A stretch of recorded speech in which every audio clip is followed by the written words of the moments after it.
ಬೆಂಗಳೂರಿನ ಕೆಂಗೇರಿ ಬಳಿ ಡಾಕ್ಟರ್ ವಿಷ್ಣುವರ್ಧನ್ ಅವರ ಸಮಾಧಿಯನ್ನ ನೆಲಸಮ ಮಾಡಲಾಗಿದೆ.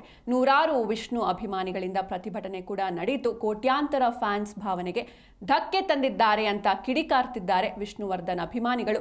ಅಭಿಮಾನ್ ಸ್ಟುಡಿಯೋದಲ್ಲಿದ್ದಂತಹ ವಿಷ್ಣುವರ್ಧನ್ ಅವರ ಸಮಾಧಿಯನ್ನ ಈಗ ತೆರವುಗೊಳಿಸಲಾಗಿದೆ. ಇನ್ನು ಸಮಾಧಿ ಸ್ಥಳ ನೆಲಸಮ ಮಾಡಿ ವಿವಾದಕ್ಕೆ ಇದು ಕಾರಣವಾಗಿರುವಂಥದ್ದು. ಇನ್ನು ಸಾಹಸ ಸಿಂಹ ಡಾಕ್ಟರ್ ವಿಷ್ಣುವರ್ಧನ್ ಅವರ ಸಮಾಧಿ ಅಭಿಮಾನ್ ಸ್ಟುಡಿಯೋದಲ್ಲಿ ಇದ್ದಂಥದ್ದು.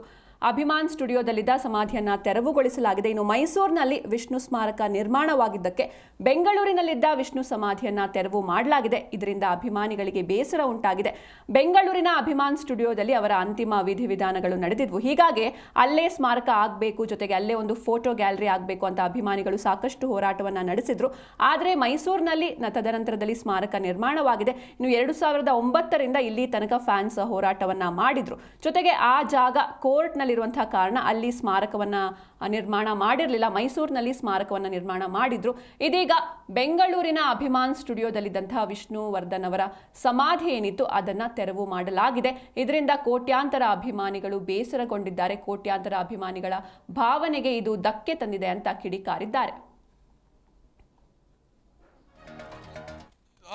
ಆ ರೀತಿ ಹಬ್ಬ ಮಾಡ್ಬಿಟ್ಟು ಇವತ್ತು ನಾವು ಇಲ್ಲ ನಾವು ನ್ಯೂಸ್ ನೋಡ್ಕೊಂಡು ಮೊಬೈಲ್ ನೋಡ್ಕೊಂಡೇ ಬಂದಿದ್ದೀವಿ. ಈಗ ನಾವು ಮಂಡ್ಯದಿಂದ ಬಂದಿದ್ದೀವಿ. ನಾವು ಬಿಡಲ್ಲ, ಯಾವುದೇ ಕಾರಣಕ್ಕೂ ಬಿಡಲ್ಲ, ನಿಂತ್ಕೊತೀವಿ, ಹೋರಾಟ ಕೊಡ್ತೀವಿ. ಮೇಡಮ್, ಇದೊಂದು ತಪ್ಪು ಇದು ಮಾಡಿರೋದು. ಇದು ಯಾಕಂದರೆ ಎಲ್ಲ ಅಭಿಮಾನಿಗಳೆಲ್ಲ ಇಷ್ಟೆಲ್ಲ ವ್ಯವಸ್ಥೆ ಮಾಡ್ತಾವ್ರೆ. ಇವ್ರು ರಾತ್ರಿ ಹಿಂಗೆ ಹೊಡೆದಾಕ್ಬಿಟ್ರೆ ಏನು ಮಾಡೋದು ಅಲ್ವಾ? ಈಗ ನೋಡಿ, ಈಗ ಸರ್ಕಾರ ಈಗ ಹೈಕೋರ್ಟ್ ಆದೇಶ ಕೊಟ್ಟರೆ ನಾವು ಸುಪ್ರೀಂ ಕೋರ್ಟ್ಗೆ ಹೋಗೋ ಮುಂದಕ್ಕೆ ನಾವೇನೋ ಒಂದು ಅದು ಇದು ಮಾಡ್ಕೊಂಡು ಅಭಿಮಾನಿಗಳೆಲ್ಲ ಸೇರ್ಕೊಂಡು ಇನ್ನೊಂದು ಏನೋ ಒಂದು ವ್ಯವಸ್ಥೆ ಮಾಡ್ಕೊಂಡು ದುಡ್ಡು ಕಾಸು ಹಾಕಿ ನಾವು ಈ ಜಾಗ ಕೊಂಡ್ಕೊತಾ ಇದ್ದೋ. ಇವರು ಅಷ್ಟು ಬೇಗ ಏಕೆ ಹೊಡೆದಾಕ್ಬಿಟ್ರು? ಇಷ್ಟು ದುಡ್ಡು ನಿರ್ಧಾರ ಹೇಗೆ ತಗೊಂಡ್ರು? ನೆನ್ನೆ ಆದೇಶ ಕೊಟ್ಟರು ಅಂದ್ರೆ ಇವತ್ತು ಹೊಡೆದಾಕ್ಬಿಡೋದಾ?